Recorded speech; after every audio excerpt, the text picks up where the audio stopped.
Era tempo de quaresma em Paz Landim, no ano de 1980, uma cidadezinha encravada no sul do Piauí, com pouco mais de 5.000 almas vivendo da terra e do pequeno comércio.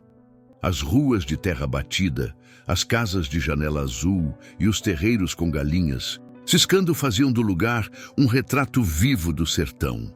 Mas aquele ano, a cidade estava assombrada por um medo que ninguém sabia explicar. Paz Landim era pequena, de poucas casas espalhadas entre a matriz e a praça principal. Tinha uma igrejinha antiga, onde o padre Geraldo celebrava missa todos os domingos, e uma delegacia modesta, com um sótão de madeira que rangeria ao menor suspiro do vento.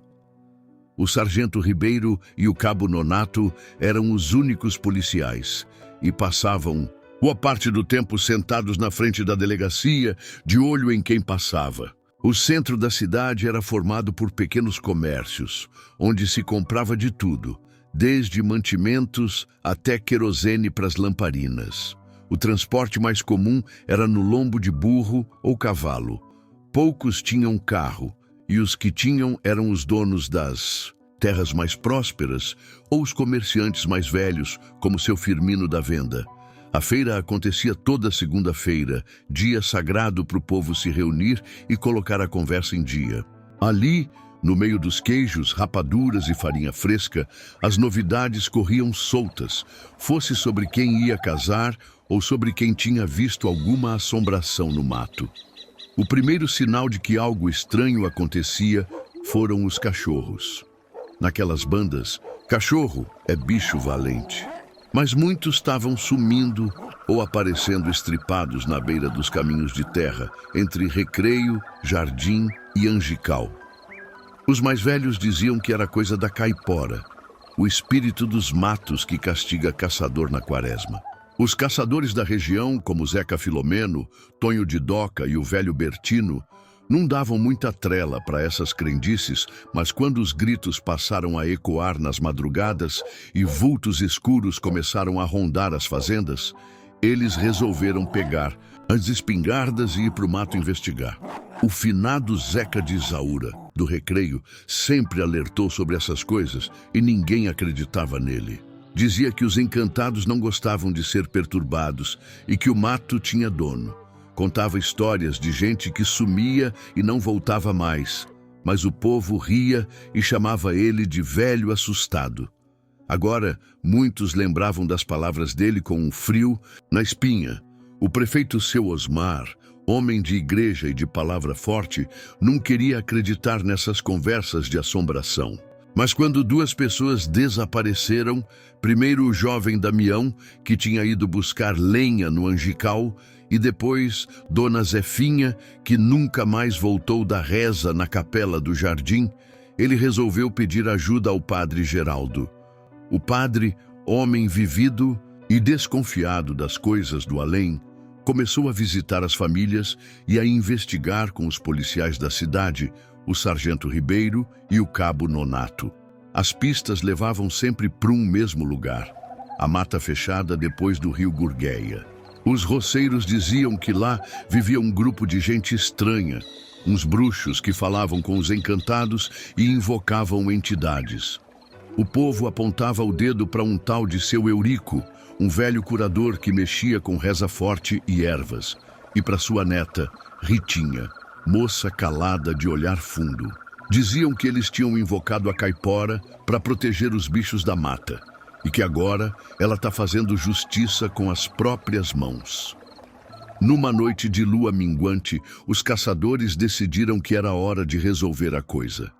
Pegaram as armas, levaram os cachorros que ainda restavam e foram até o Angical.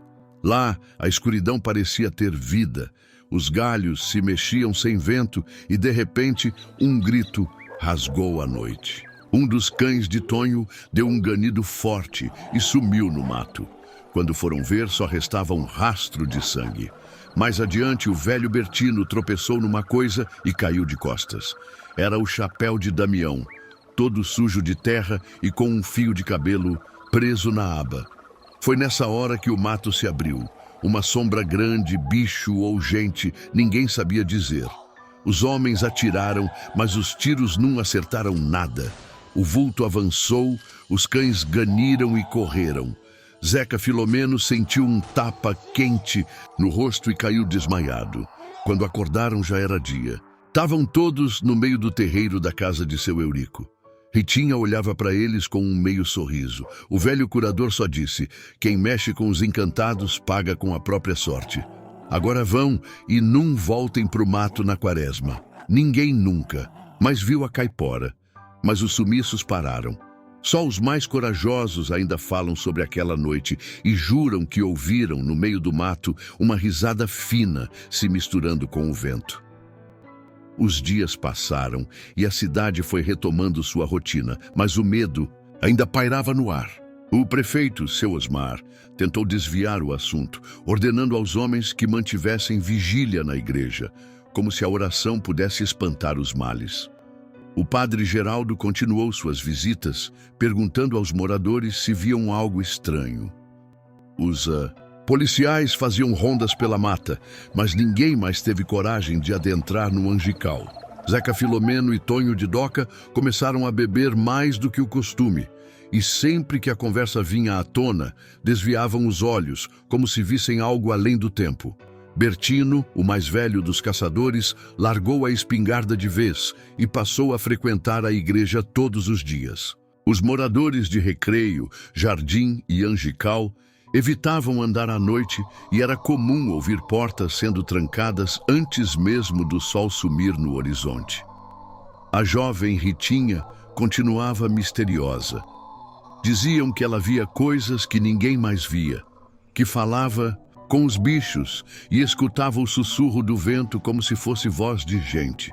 Um dia, uma mulher da cidade jurou ter visto Ritinha no meio do mato, de mãos dadas com uma sombra grande e escura. Outros diziam que era invenção de quem bebe demais, mas o boato correu e aumentou o medo da população.